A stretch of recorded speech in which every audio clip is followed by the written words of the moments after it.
say stick to your plan A because I think when you have a plan B, it only distracts you from your plan A.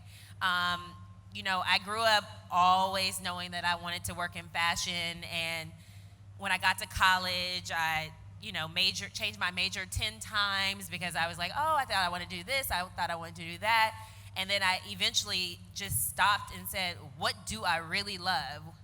What do I really love? What do I want to do when I wake up every single day, and it won't feel like a job because I'm doing something that I love and that I'm passionate about. So I decided to major in journalism at Howard University, and then I minored in fashion merchandising, knowing that I wanted to go into fashion magazine and being a fashion writer, and that's what happened. And there were times that I made no money at all, but I still stuck to my plan A because I knew that eventually I would get to where I am, and I would wake up every day doing what I love, getting paid to do what I love, and just be happy. Let's talk about not making any money. Yes. So I read somewhere that you, at some point in your career, you were making $15 a day. Yeah. So when I graduated from Howard, the day after I graduated, I landed an internship. Are you guys familiar with Essence magazine here? Yeah. So Essence had this startup magazine, which was targeted for like a younger generation. It was called Suede. There were only 2 issues, but the 2 issues that they did have were really cool and great, and the team was flying to Africa, doing amazing shoots with no money, which is why the magazine didn't last. But I got hired there, and because it was a startup magazine, they didn't really have a budget to pay me. So they gave me $15 a day as just kind of like a food stipend. And because when I walked into that job every day, like I don't know, Diddy always says it's like a goosebump factor when you're excited to be in an environment or you just feel something in your soul. That's how I felt going to work every single day, being in the fashion department, being around clothes, being around editors, being inspired, and just really, really loving the vibe of it. And it didn't matter that I was only making $15 a day because I knew that eventually my hard work would pay off and eventually I would make money. So it was $15 a day, and then while I was there, InStyle called me and offered me an internship, and I left Essence to go to InStyle, and that was $6 an hour. So I was just broke, but I was broke doing what I love, and that's all that mattered. So you started as an intern and then rose to an editor. Yes. So how long did that take you, and what would you say to people who are looking to who are starting their career and looking for that longevity? Yeah. So I started as an intern after college. So I had my degree after university. Most of my friends were walking into paying jobs. I was walking into an internship, but I knew that I had to. It's a very competitive environment, especially in the States. Like, there was a time that just being in a magazine job was just a dream job. It still is. And any girl will want that job. So it's super, super competitive. And you really can't just send your resume in and think that you're going to get hired and be on staff. You have to work for nothing and get hired by starting as an intern. And I also think internships are great because it really allows you to see what goes into the job. I took an internship at a newspaper when I was in college, and that's how I knew I didn't want to work for a newspaper because I didn't like the environment. It wasn't for me. But I started as an intern. I loved it, and I was an intern for a full year before I got hired. And I actually had left to do something else. I mean, it was still fashion, but it was something else, and they called me back and offered me a position. Wow. Yeah. But I always say an internship is the way to go. I tell everyone, start as an intern. That's how you really get to see what goes into the job, and then you'll know that it's something that you really want to do. So how did you transition from being at InStyle and to now you're doing it on your own? Yeah. So how was that process? The process I've been so blessed. I was at InStyle for many, many years, doing really exciting things, writing stories, interviewing, working with every celebrity you can name, Beyonce, Rihanna, everyone. And it gave me so much access, and I think it helped to build so much credibility. But I think social media has been a big part of my ability to work for myself and really just learning how to brand yourself and really showcasing yourself and showcasing your talents. There was a time that I did not embrace social media at all, because when blogging kind of started, I think from an editor's perspective, we kind of felt like a lot of bloggers were kind of stepping on our territory as editors. Like, we went to school for this, we have a degree, we have so much credibility. And so for a long time, I think a lot of editors really, were anti-social media, anti anything that was so self-promoting. But then I quickly learned that it wasn't going anywhere, and either you get with the program or you get left behind. And I also realized that self-promoting isn't a negative thing. I think in the beginning, I thought it was like, oh, it seems like you're, full of yourself to post pictures about yourself and talk about what you're doing. But there's nothing wrong with you promoting yourself and showcasing what you do. It's like your resume, in a sense. And once I embraced that, that's when I really started to be active on social media. I mean, it's a free platform that you can use, and people can discover you. That's interesting, because a lot of people, especially here, know you because of social media. So I guess I would ask, in terms of content creation, there's so many people on social media. I'm sure a lot of people want to know, like, how to stand out. How do you, if you're a fashion designer, if you're an influencer, how do you create content that is different from the norm? So for me, I really think the biggest key to branding yourself on social media is really being authentic. I think people can kind of see when you're trying to emulate someone else, or you're doing something that isn't natural. So I think that when you're really just yourself, I think that shines through. And then I think it's also playing up your uniqueness. For me, it's like, if I'm going out, if I'm going somewhere, I just take a picture of whatever I'm wearing and showcase my sense of style. And if that inspires someone, great.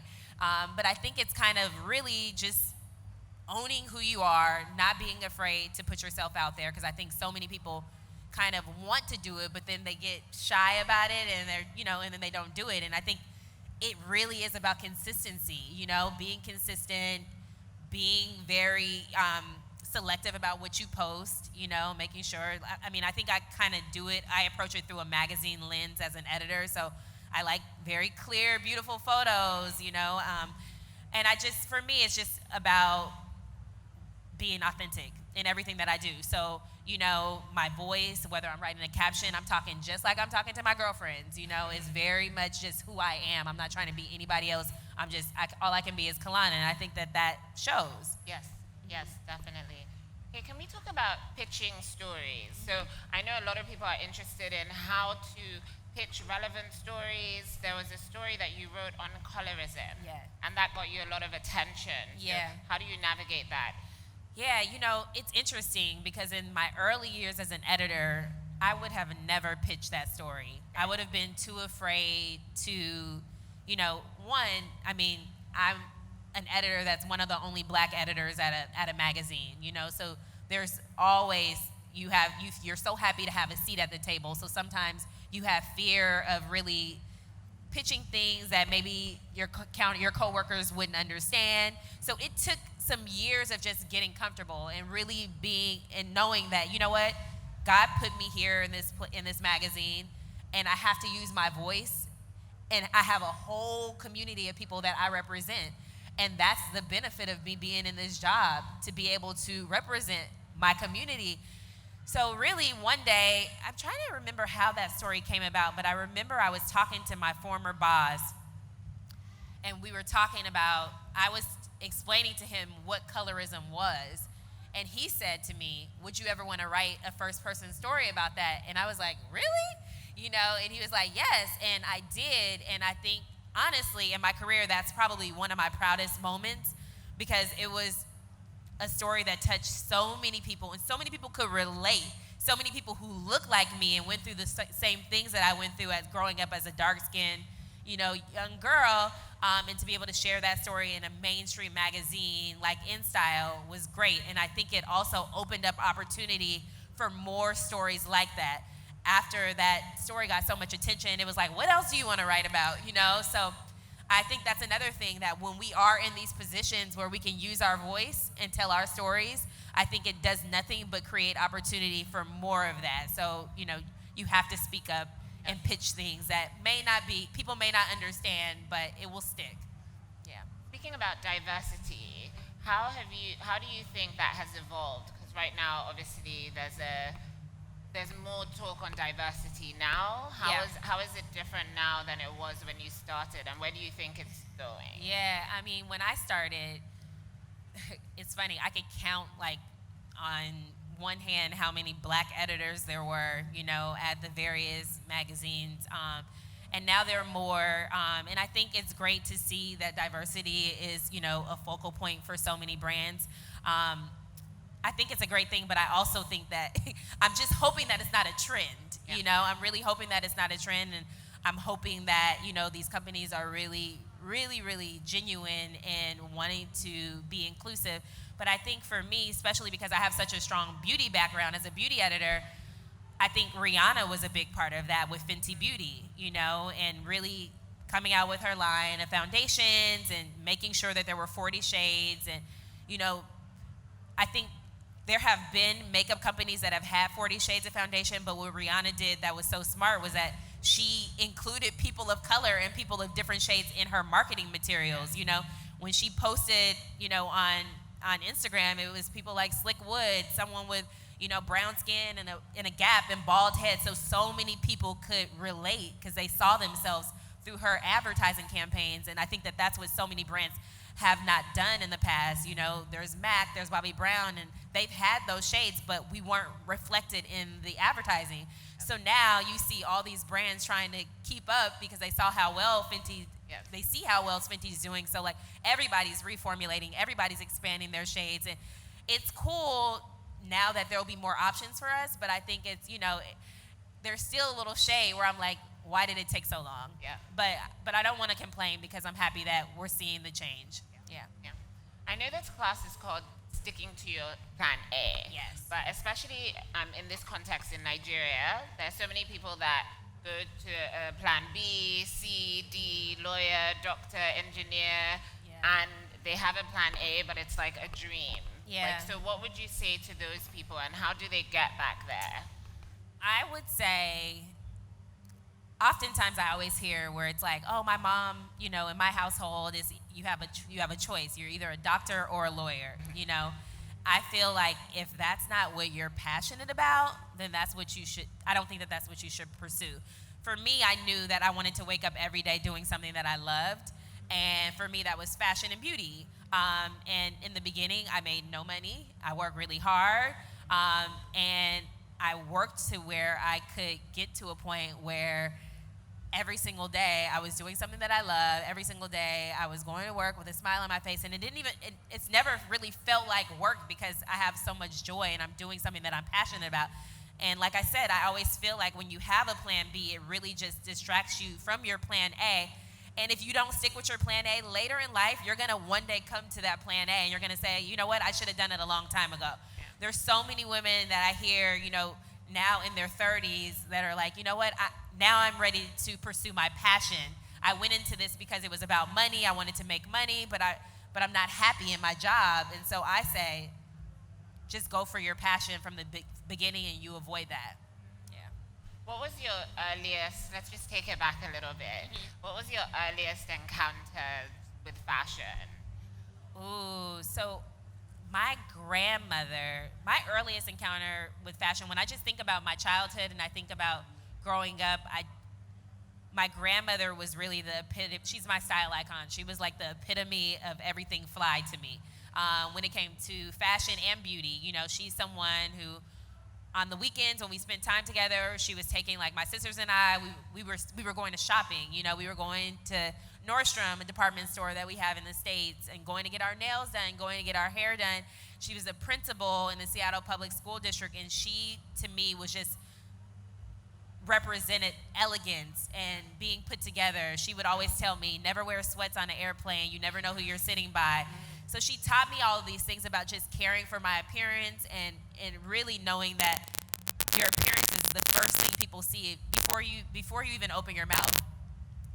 Your appearance is what people see. So you want to represent yourself in a very great way. But my grandmother, I would say, was really from, I can't even remember what age, from, being like 3 or 4. Yeah. She was really the person that I experienced fashion with. Yeah. Wonderful. Can you tell us a little bit about working with brands and brand partnerships, being a brand consultant? Can you talk to us? Because a lot of people, first of all, outside you can see all the amazing SME fashion retailers that we have. Yes. So working with individuals and also adding value to that brand. Yeah, so I'm doing a lot of brand partnerships, and I really try to work with brands that I feel are genuine and authentic to my brand. Also, I try to work with brands who I feel like are brands for us, for Black women, Black men, and who are inclusive and speak to us. I feel like when you kind of stray away from that, I think that it feels forced. It looks like just a paid opportunity, and I don't want to do anything that's not genuine. And I want to work with brands that want to work with me. So I really, really, really am selective on who I work with. But I think that it's great that we're seeing this shift now where brands are working with people, and people are talent. For so many years it's been brands working with just celebrities, but now it's like, how can we reach this community of people? And there's so many influential people who can help work with these brands. And I also say, like, when I work with a brand, I want to be collaborative. So it's not just you telling me your strategy and what you're trying to get across. I want to be able to contribute to the strategy and contribute to the creative so that it feels authentic, and I know what my audience is gonna respond to. Yeah. That makes sense. So I would always say, like, go in with a point of view and what can you bring? And I think that also allows for a long-term partnership, because when you have ideas, they love that you're bringing something to the table. Yeah. The table. And what about if I'm sure there are people in the audience that are looking to go into, so as an editor, what are you looking for to hire? So I think, number one, hard workers. I think that hard work is everything. I remember my dad used to always say, you might not be the smartest, but you can always be the hardest worker. So, in my years as an editor, it was always people who weren't afraid to get their hands dirty, people who, weren't afraid to work, if they had to stay late, if they weren't above going to get lunch or whatever. Not that that was something that I would have someone do, but I love people who are willing to work and just want to be there, because I feel like when I was an intern, that was my mindset. It was like, I'm so happy to be in the building. I want to prove to you that I deserve a seat at the table. So whatever that takes for me to get there, I'm going to show you.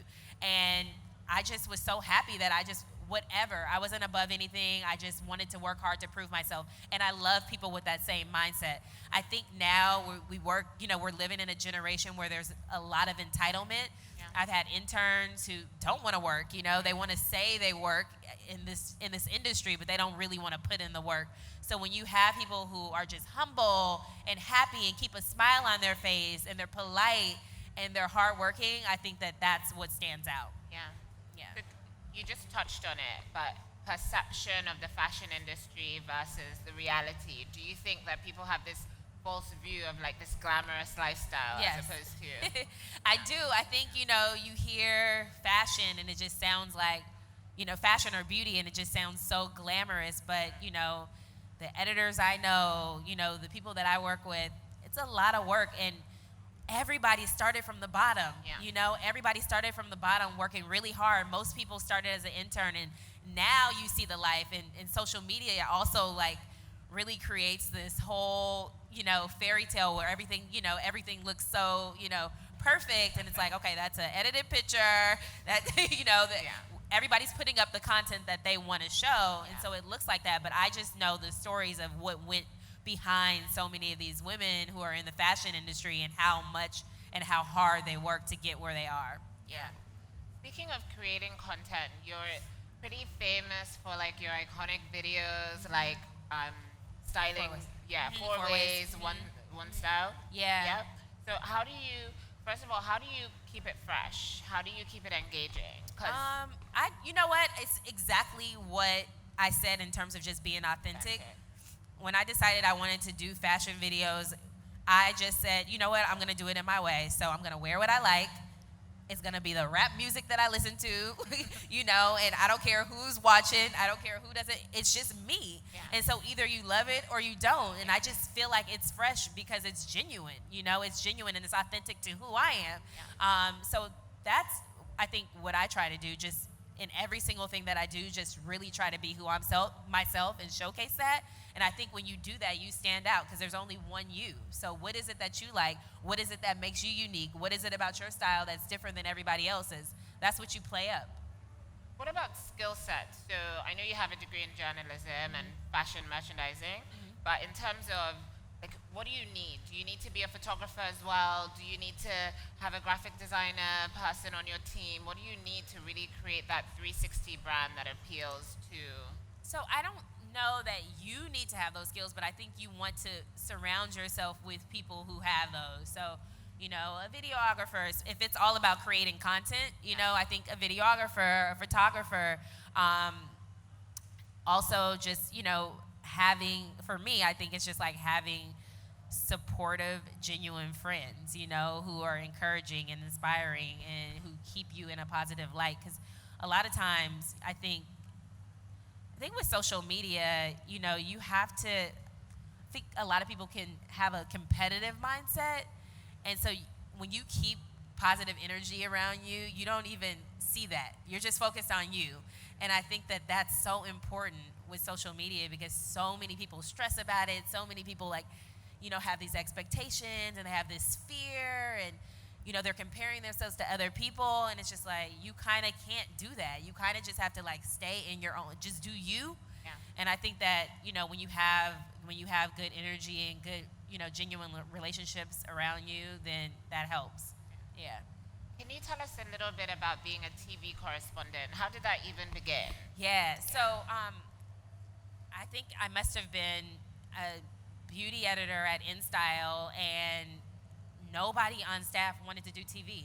Nobody in the fashion department wanted to do TV at all. I didn't want to do TV, but our editor-in-chief saw something in me that he was like, I think you would be great on TV. And I was so scared. And he was like, you know what? I'm going to put you in media training. They put me in media training. And even after media training, I think it's just like practice. I was scared out of my life, so nervous. But I think with anything, the more you do it, the more you practice, the better you get, and the less the fear goes away. And then it kind of becomes a challenge, and you want to challenge yourself, and you want to get better at it. Yeah. And so that's kind of how it started with me. It was really kind of something that was forced on me. Someone really championed for me and saw something in me that I didn't even really see in myself. But I think it's such a great skill set to have because you never know when you're going to have to speak publicly, or I think also as women of color or men of color, I think our faces, to be of color, we need to be represented on TV. And so I think there's a lot of opportunity there. So I would say, if somebody's interested in that, even, invest in media training and invest in yourself to get the proper training so that you can work at it. And there you go. Yeah. Okay, I'm sure there are people itching to ask you questions. So, we already have a hand. Yes. Okay. Can someone please give her a microphone? Is there somebody walking around?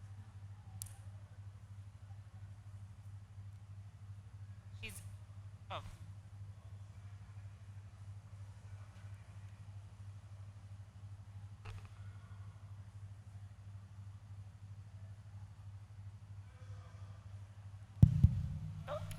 Good evening. Hi. Hi. Okay, I just have two questions. Okay. All right, the first one is, it's obvious that you're an advocate of doing you. My question is, how do you balance? It's obvious that every industry expects a standard. So how do you balance being you with the expectation of the fashion world? That's one. Then number two is, what are the major challenges you have faced in your career as a person? What are your down moments? What are the moments that have spurred you into being better? Thank you. That's a good question. So I think in the first part of your question about me doing me, I think that came with kind of just like experience. in the beginning, working at a fashion magazine and being like one of the only black girls at the specific magazine that I worked at, there were times that I was really intimidated and, kind of just followed every single rule, and I was just, just really so happy to be there, and I was quiet, I didn't speak up in meetings, and I think after a while I had to realize that I'm there for a reason, and, if I don't speak up, then I'm not using my voice and I'm not contributing in the way that I know that I can, and so it was just like me learning how to get comfortable, and I think in terms of fashion, I think you just showcase your sense of style, and I think that I just have always kind of done me in terms of my sense of style, and I think that that's all you can offer to whatever industry is like your individuality, your uniqueness. So I think that that's the answer to your first question. And the second question about challenges, what has been a big challenge? That's a great question. I think learning how to be comfortable in those big meetings, that was a challenge for me in the beginning of my career, because I was so afraid to speak up. I was so intimidated. And I think that once I started to do that, that's when I kind of came into my own as an editor, and as just as a woman, really. So I think that being in those environments and kind of just like shying away from speaking up and just like hiding and just like only speaking if I was spoken to, that was a challenge for me in the beginning, and then I got really comfortable, and once I did, that's when I feel like things started to take off. Thank you for your question. Can we give her a gift? Because that was a really great question. The man in the second row has a question. He's done. Hello. Oh, sorry. Please, go ahead. Okay, this question stems from what you said about someone being in your 30s. In Nigeria, there is a condition with parents having to determine what career path their kids would toe. And you have a lot of dissatisfied people in careers that they just can't function. Okay, then they find themselves in their 30s wanting to be a fashion designer, a tailor, an actor, an actress, musician. What would be your advice to someone who is in their early 30s, mid 30s, late 30s, wanting to start life over again? Yeah. Being that person is at that age, people think, okay, you're at this age, you can't do much. Right. But I remember Taraji P. Henson said that when she was told that at her age she wouldn't move forward, today she's standing with awards and she's not even reached her peak. What would you advise someone in such, thank you. That's a great question, and I totally get that frustration, and especially when you're of a certain age and you make a certain salary, and then it's like, okay, I want to go into like my creative passion, but it's like I have bills, so I can't start it as an intern. I would say that's where social media comes into play. It's a free platform for you to showcase your talent. So if you want to go into music, I think that's a place where you can showcase that.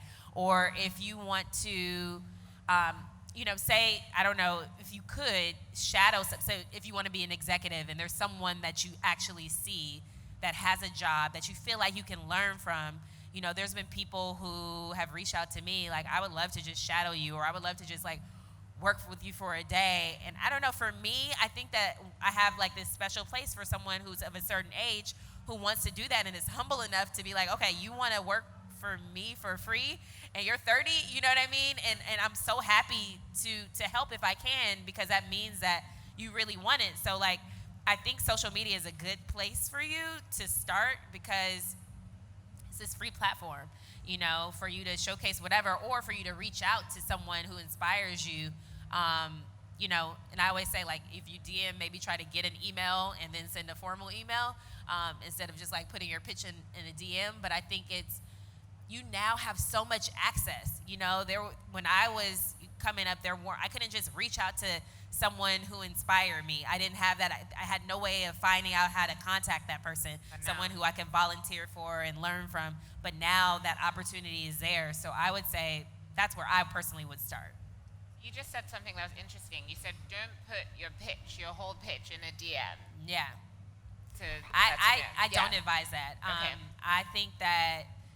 I just don't think that it's professional. Okay. I mean, I think that, you get DMs all the time. It's so sweet when people are like, you inspire me, blah, blah, blah. But I think if you really want to be taken seriously, I think you ask for a proper email or do your research, find a website, whatever, and you send an email, a proper email. I think that that's the way to go. And I think it helps you stand out from the rest. Yeah. Yeah, you're right. Any more questions? All right, good evening. Hi. Yeah, my question is this. I'm pretty sure all of us that we all have plan Bs, all right? So what if you've made your plan A when you were still a novice or something? Probably you've not had much insight or you've not had a greater inspiration when you made your plan A. Then at the long run, you make your plan B having much more knowledge than you did when you had your plan A. So am I supposed to abandon my plan B and head on straight to my plan A? Or what do I do? I'm so sorry. Can you? So I think, tell me if I'm right, that your question is, you had a plan A, but you didn't have that much experience with your plan A, and then you went into your plan B and you had a lot of experience, but plan A is your passion. So should you just quit your plan B and go to plan A? Okay, so how much are you enjoying your plan B? Like, if you're not really enjoying your plan B, I think you have to cut it, and I think you have to really pursue what you're passionate about, what's going to make you happy. Do you think that after the plan A didn't work and you went to the plan B, now you know what it's going to take to succeed in your plan A? Do I answer that? Go ahead. Yeah. Okay, well, let's say the plan B is going way better. It's visionable. Like the plan B is showing a brighter future. Like it's prosperous enough. But then you still have passion for your plan A. But then, okay, fine. Let's say your plan B can link you to your plan A, but you are comfortable with plan B.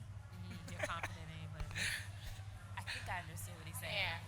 I don't know if Kahlana can answer run your that question. back? No, just But yeah. But please, can you give him a gift? Because that was a great question.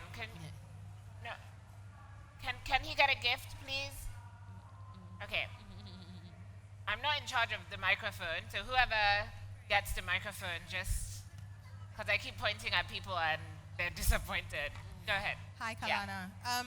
My question is about your thoughts and experiences in the way brands interact with Africa or Africans. So can you hear me now? Is this a bit better? I can't really hear you. I'm so sorry. Okay. Hi, is this better? Yeah. Yes. Okay. My question is about how brands, in your experience and in your observation, experience or interact with Africa and Africans. So sometimes we have this feeling sometimes from here, it's like a brand might like an element of Africa and, they refer to Africa as just one place, as if there aren't 54 countries in Africa. Or they take African elements to use in their products or in their commercials or whatever, and we don't really see a collaboration. So in your experience as an editor and as an influencer, do you see that changing? What are your thoughts on it? And in the second part of my two-pronged question, I wanted to ask if you think that African Americans are doing to Africans what sort of like white people did to African Americans, which is picking the elements of things that they like in terms of appropriation and discarding the things that they don't feel serve them. Okay, I kind of couldn't really Okay. hear. Can you? So again, tell me if I'm right to paraphrase this. So basically what I think she's asking is in terms of, I don't know if I'm going to do your second part question, Okay. but in terms of brand partnerships, Yeah. are brands basically, are they working with Africa collaboratively, or are they basically picking and choosing just, okay, this is a little bit African, and then using that in their product, but she's not really seeing like a collaboration. And do you think this is going to change, or how can we move I this forward? completely agree with you, and I hope that it will change, but I think there's a lot of appropriation going on, and I think there's a lot of people who want to seem like they're embracing, different cultures, but when it comes down to it, like, are you really investing the money? Is it a real, partnership? And I hope that changes, but I haven't really seen that change as of yet. Do you think that how do you advise Nigerian and African brands to actually make that leap and break into that global, as opposed to, like she said, like getting just little influences? How would you say they could actually break into that market? As an editor, Yeah. how would you interact with, say, a Nigerian skincare brand that you Yeah. hadn't heard of before? Yeah. I think so much of it is just like lack of knowledge too. Like for me, coming here and really seeing some of these designers, it's like completely eye-opening to me. So I think it's like kind of outreach, and trying to get more American, whether it's American editors, American designers, like over here, or really like somehow getting your work so that they're exposed to it and they're aware. So I think that's number one. And I know that's not an easy feat, but I think that's, some people just aren't aware. And two, I think, when you do have an opportunity with, like, for example, like Nikki's here, Lola's here, American editors, like, use us, you know what I mean? Use us to help, if there's anything that we can do to help to bring more exposure, I think that, that's a way too. Yeah. You guys heard her. She said, use her. So, don't be afraid. Don't A be closed mouth doesn't afraid. get fed. just don't send a pitch to her DM. Yeah. Hello. Yeah. Hi, Kahlana. My name is Ozzy, and good job you're doing. My question is inspired by whispers in the audience, because when you mentioned your work and writing on colorism, we were hoping you could share just a little bit more on that, because sometimes in this part of the world, some girls especially feel a lot of pressure to sort of be lighter, to be seen as more beautiful here. So if you could just share a bit of that for the entire audience. Thank you. I kind of heard some of it. Yes. So he's saying that in this part of the world, can you share more about your article on colorism? Yeah. Yeah, because in this part of the world, Yeah. some girls. So I think exactly what you said is the reason why I wrote the story on colorism. For me and a lot of my friends who are dark-skinned have went through being called pretty for a dark-skinned girl as if that's a compliment, which is not a compliment, or just felt inferior to our friends who are light-skinned. And I felt like my voice as an editor, especially a beauty editor, to share my experience going through that could help to show how ignorant that is. For me, I feel like our melanin is so beautiful, and so many of my like white coworkers, like they're trying to tan, they're trying to do everything to look like us. So it starts with us and us recognizing beauty in all of the different shades that we come in. And it's so sad when we experience colorism amongst our own community. Like, we want to look, why do you want to look different? Why do you want to be lighter? Why do you want to be, whatever it is, like, we are all shades of brown. We are brothers and sisters, and they all want to look like us, okay? So I think that was really my point, of writing the story, just to show, like, we have this God-given beauty, and it's so ignorant. It's a slave mentality, for us to this European beauty standard. You know what I mean? For us to uphold each other to this beauty this European beauty standard. So I just think nothing gets under my skin more than this topic. Especially working as a beauty editor, but I think that it kind of starts within our community, because we see it with each other. We see it with each other more than we even see it from the outside. It's really sad, but I think the more we talk about it, maybe the more people will recognize how ignorant it is for us to view a lighter skin tone as more beautiful. It's crazy to me. Yeah. Perfect. So we'll just take one last question, one final question. So whoever the lucky person is. At the back. At the back, please. Whoever. Yes, thank you. Yeah, my question really, we have a lot of talented people in Africa, in Nigeria, so much gifts. Sometimes I have this fear that how do we break into the international scene so that these talents, these gifts, we don't die with it, so that the world can actually appreciate what we have as Africans and we can showcase to the world. We have a beautiful fashion statement. Like I am a makeup artist. I actually left banking after 15 years to pursue my passion. But I feel a lot of things inside of me, the world have not seen it. Even on my own, personally trying, like you've been working hard. I've done classes in London, I've done in US, and yet I still feel it's not going the way I want it. I still feel there's so much in me, there's so much, a lot of people in here, a lot of Nigerians, a lot of Africans have to offer to the world. How can we showcase it for the world to see it and appreciate and monetize it? Do you understand? Yeah. So she's basically saying how can, she's a makeup artist and she's been trying to make it for a long time. She wants to break out into the global industry. She wants to be able to get global recognition. Right. And how do Nigerian brands, how do African brands break into that market? Yeah. I think it's so hard. Yeah. It's so hard. I do feel like so much of it is exposure, Yeah. you know. So I don't know what your clientele is. I think in America, for a makeup artist to kind of get exposure, it's, you know, either they have a celebrity client and that gives them exposure, or somehow they have been able to develop their social media, and that's, you know, really been able to get them a lot of attention. So I would say those are two ways that I know of, you know, working on your social media, building your social media.